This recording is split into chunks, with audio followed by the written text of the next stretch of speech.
Many years ago, Bruce Lee, the great Bruce Lee, was being interviewed. Now, this was a time where there was not mixed martial arts. It was one martial art against the other, and you did mix and match. You were either a student of one or the other, but you couldn't be a student of different ones. And oftentimes, masters, or the best students in classes, would challenge the other ones, so the karate versus the kung fu, as an example, to see which system, which philosophy was the most dominant. And so Bruce Lee was the first one to cross those lines, and he studied everything, and he developed his form of martial art called Jeet Kune Do, where he said, I take what is useful and discard what's useless. But during this time, he was challenged by somebody, and he was being interviewed, and they said, this man knows 10,000 different kicks. Aren't you afraid of him? Bruce Lee stared directly at the interviewer, almost like he wasn't even breathing. He didn't need to breathe. He just had that thing about him. And he says this, I do not fear the man who has practiced 10,000 different kicks. I fear the man who has practiced one kick 10,000 times. What does that mean? That means that is the essence of mastery. Mastery is about taking something and knowing it inside and out.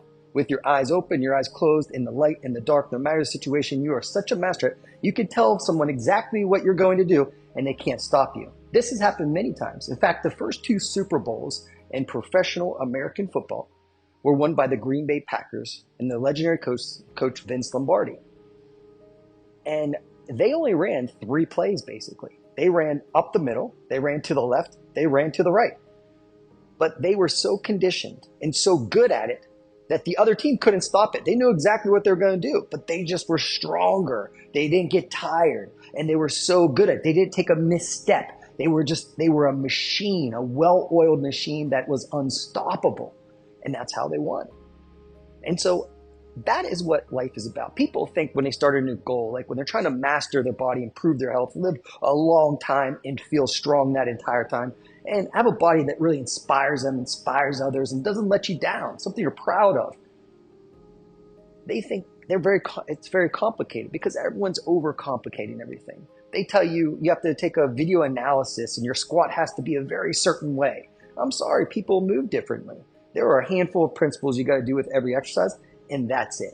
And if you've been around here for a while as a client, you know what those principles are. Stand the way you want to look is the first one. If you stand and move the way you want to look, you're in alignment. You don't need all these weird cues and stuff. You know how to stand. Stand like a superhero. Stand like you're super happy. You're super excited. Or you just did something awesome. If you ever played a sport and crushed it, walk like that.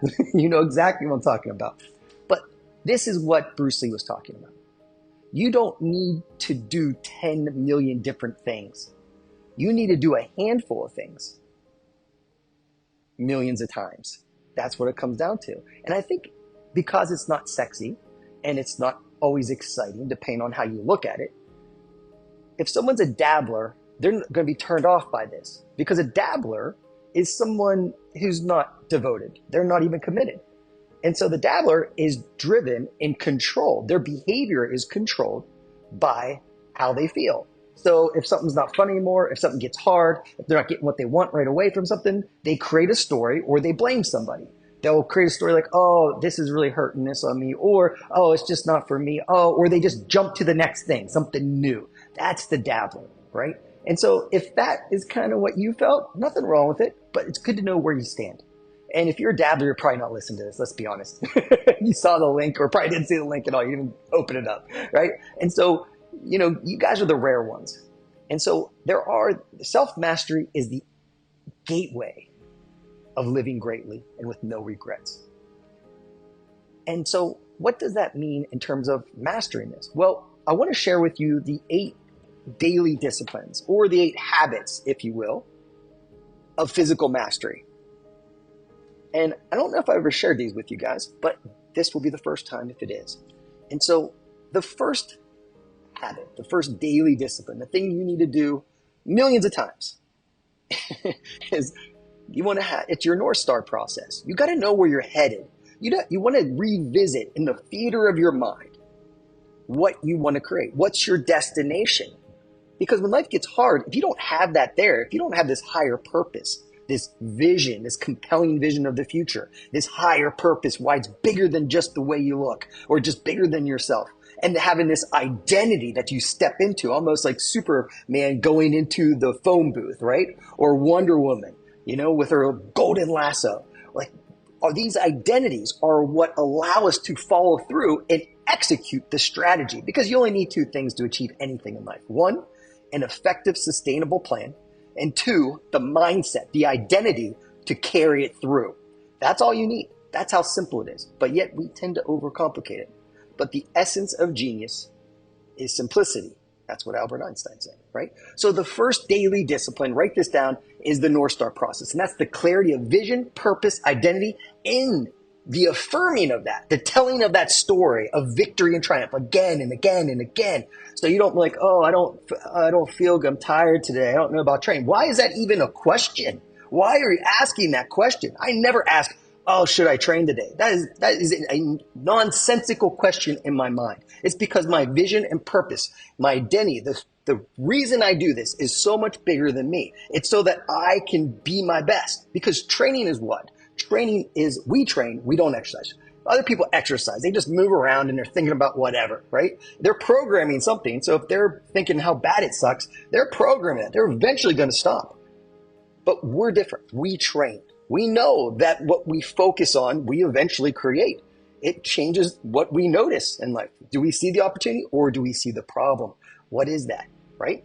And so this process, the Northstar process, this clarity of vision, purpose, and identity is so important. But it's a way, it's not a thing you do. At first, it's a thing you got to do until you create the habit. Like at this point in my life, this is just how I think, right? But training, again, is not exercise. Training is the second daily discipline. And we want to train 6 times per week. A lot of people do 7, but 6 times a week for about 30 minutes. You can go up to 40 or you can do 20. Sometimes we do 10 when you're really beat up with the 10-minute rule. But it's this consistency of training. Now, could you get results training fewer than 6 times a week? Yes, but we don't do it for the results because this is why we train. Training is a spiritual act. It's a spiritual process. When we intelligently and intentionally, not randomly, challenge the mind and body to access the highest and best self, what we call the lion or the soul, the spirit, the higher self. That's what other people would call this. We use the metaphor as a lion, but it's like who you were made to be, your ultimate potential. That's what we're calling forth, because that is where we find joy. That's where we find success. That's where we find fulfillment. That's where we find the answers. This, and it all comes from this place of having this clarity and doing it for a higher purpose. So when you train not to change the way you look, that becomes a side effect. When your higher purpose for training, your main reason for training is to access your highest and best self so you can be your best and give your best so you can live greatly and with no regrets and make the world a better place. Why on earth would you ever miss a training session? Why would you even question that? Now, first, you're telling the story. It's not going to be ingrained it's not encoded in your DNA like it is mine. I've been doing this my entire life, right? I see what happens when people don't train. I see what happens when people do train. I see when people train too much. I see when people don't train enough. I've seen all these things. I have all this data in my head. I have all these patterns. And so that's what you're developing now. You've already done this in other areas of your life. You're already successful. Now it's like, hey, how can I get the most out of this? How can I use this body, serve this body, honor this temple each day? And it's these daily disciplines. So again, the first one, the Northstar process, that clarity of vision, purpose, identity, and the affirmation, and the constant telling of the story of victory and triumph. Boom. And that also means the absolute and utter refusal and denial of every story of limitation that you use to rationalize or justify not doing what you said you're going to do, being less than you're capable. The second daily discipline is training consistently. And when I make your programs, there's 3 types of exercise, 3 types of training everybody needs to be well-rounded, to not get injured, to get the best results. And what is it? It's structural balance and mobility.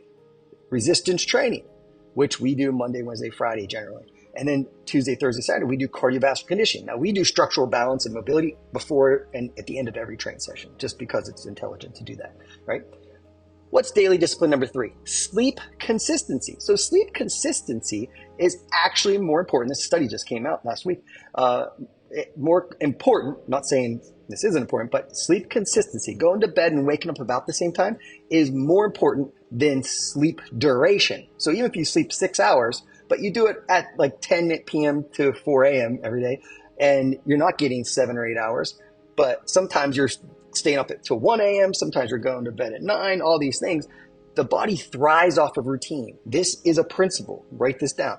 The human body thrives off of routine because it feels safe. When it doesn't feel safe, it's very easy to go fight or flight. And that is what? Fear. And in fear-based emotional states, the body literally breaks down faster than it rebuilds. That means we have accelerated aging. Our immune system is suppressed. All of these things. We have more stress hormones, less of the hormones that rebuild us and give us energy and vitality. Sleep consistency. 4, adequate hydration. Water is your main ingredient. If you're 1% off of your hydration side, just slightly dehydrated. 1, it affects your thoughts, your ability to focus. 2, it decreases total body strength by about 10%. That's incredible. If you get 2%, it starts to change your brain and your ability to do math, right? So sometimes if you stink at math, maybe you just need to drink water. So you want to make sure you're drinking enough water each day and not drinking silly things like with sugar and all this nonsense, right? That's not even necessary. You can do it sometimes, but it's not even worth it to me, but that's your choice. What's the next one? You want to automate your nutrition. This is a fuel up routine. So you don't want to have days where if you don't have a plan, like no structure, what is that? Well, that's not a routine, right? The body thrives off of routine. So eat about at the same time and the same number of meals each day.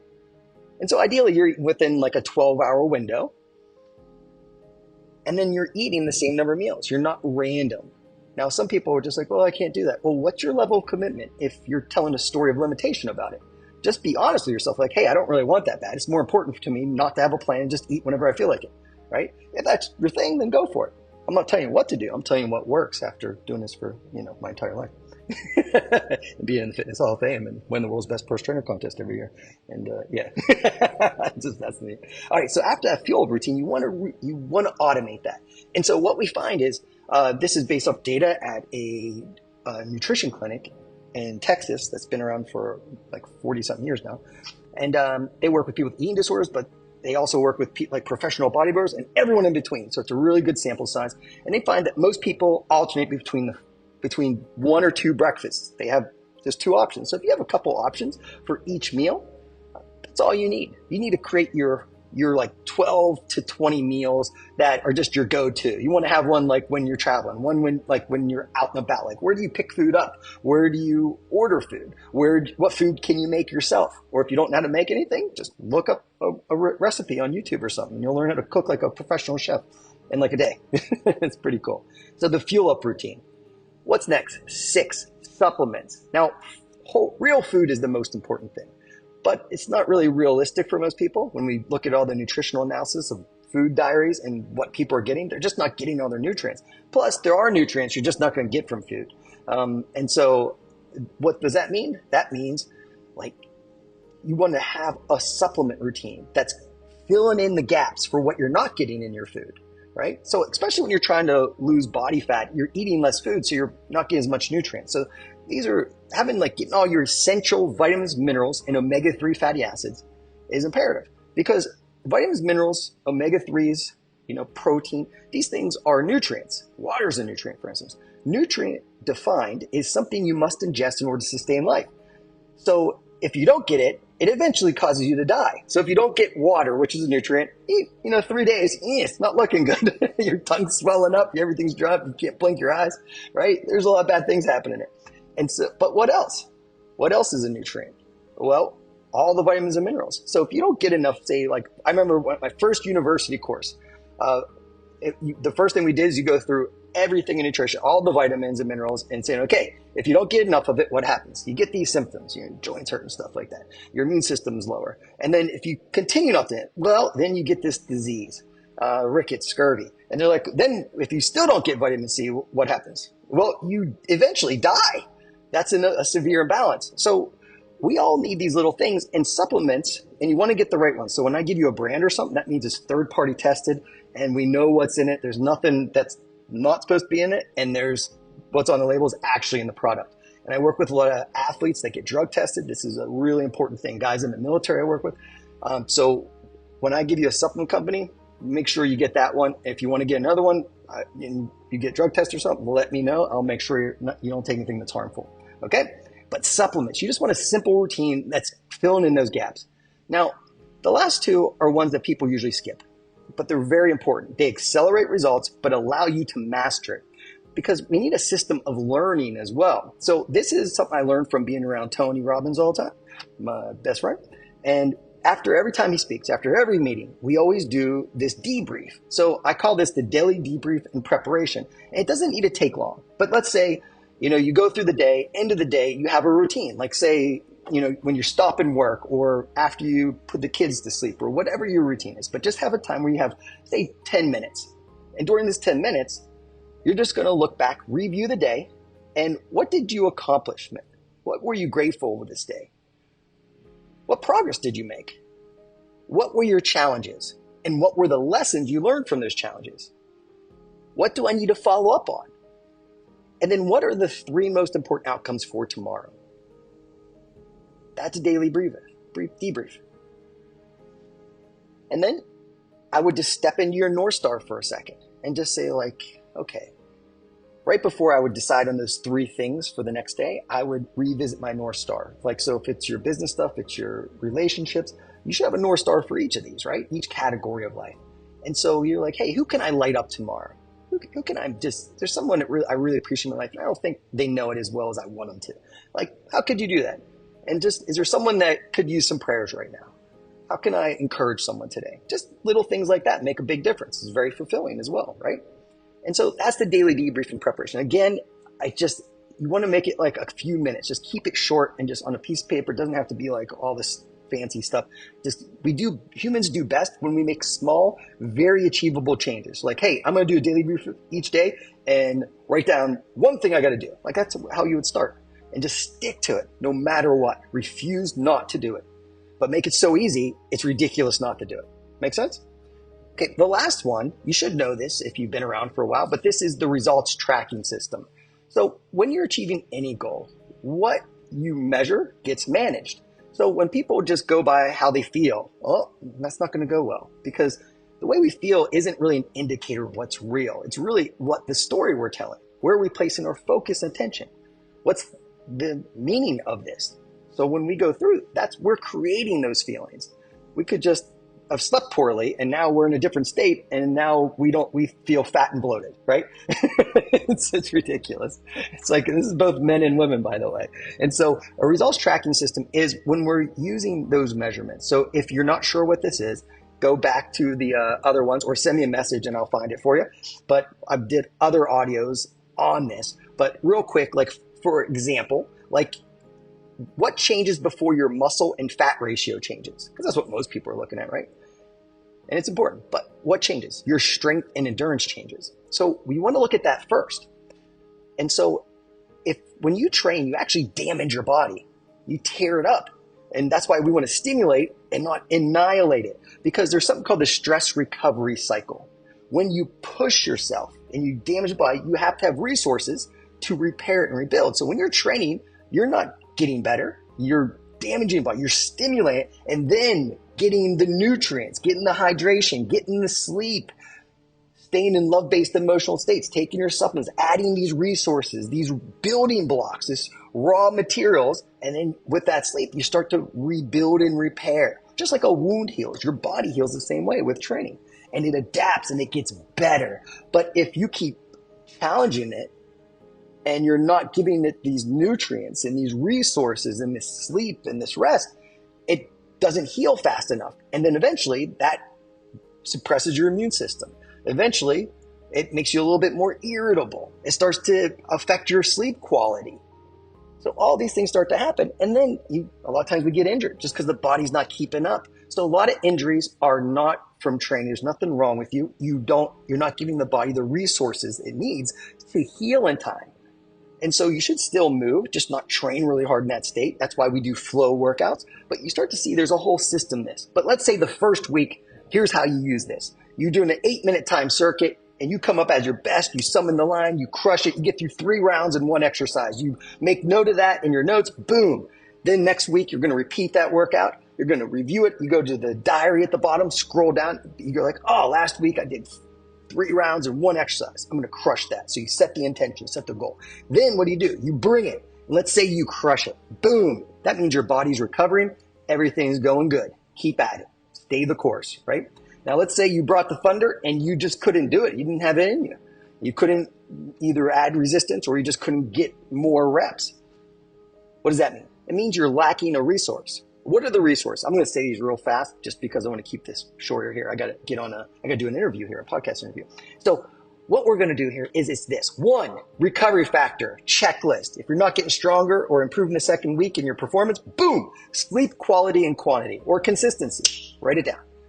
2, calories. Where do calories come from? Well, that's your total fuel intake. That comes from your carbs, your fats, your proteins. If you drink alcohol, it comes from that too, but there's no nutrients in that. That's not a good idea. So calories. 3, what do you look at when you look in the mirror? Protein. What are your muscles? Protein. What are your connective tissue? Protein. What are all your organs? Protein. When cells break down and then rebuild, what's that's called? Protein synthesis. You need to get adequate protein, right? Then what's next? Hydration. You want to make sure that's your body's main ingredient. Now, I already told you about that. So you got to get your hydration in. What's next?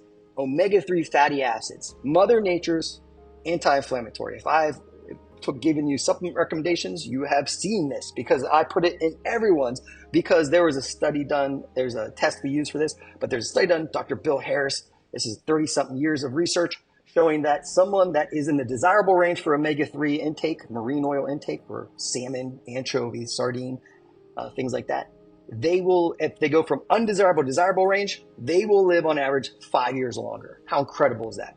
The final recovery factor is the X factor, mental and emotional distress. There's 2 types of stress: beneficial stress, which is EU stress, and then there's destructive stress when you don't have what it takes to bring it back. You don't have the resources. You just burn yourself out. What is that? That's distress. So if we've all been there where that lamb brain is kicking in. We're in fear-based emotional states. We're telling the story of defeat, the story of suffering. And what this is having an effect on your physiology. In the scientific literature, it's called thought-driven physiology. So if you just keep going back, this is what happens in a trauma loop. They can't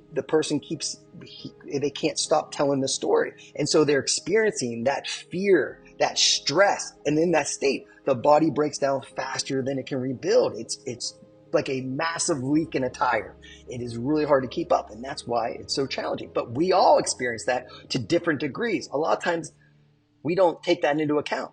And I've learned this by having people do programs, and we did this whole study on it and had their food delivered and everything. It was really, really we looked at everything. And what we found is some people would lose like 30-something pounds. Some people would gain weight. How is that? We thought they just weren't following it. But it's really when you interview them, you find out that they just live in fear. Like they were going through something really tough, maybe like a divorce or financial things or in their business or their kid was sick. And that affected their results. So I want you to know this stuff because this is how you master it. It's these 8 things. And you have them here, and you don't need to do all 8 at once. If you're not doing the first 2 are the most important. Doing the Northstar process, getting the mind right, creating what you want in the theater of the mind first, and revisiting each day, creating that state where you feel strong, determined, and you're excited, you're eager, and then train in the mornings to summon that lioness. That's where you start, and then you start to add the other ones from it.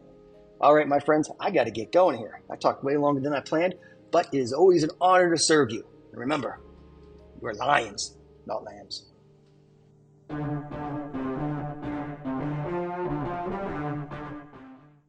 You tap into the real you, but you have to retrain yourself. The way you retrain yourself is you wake your ass up in the morning and you say, I am here for a reason and a purpose. And it's bigger than my moods. It's bigger than the difficulties of the day. I am here to live like a lion, not the fear of a lamb.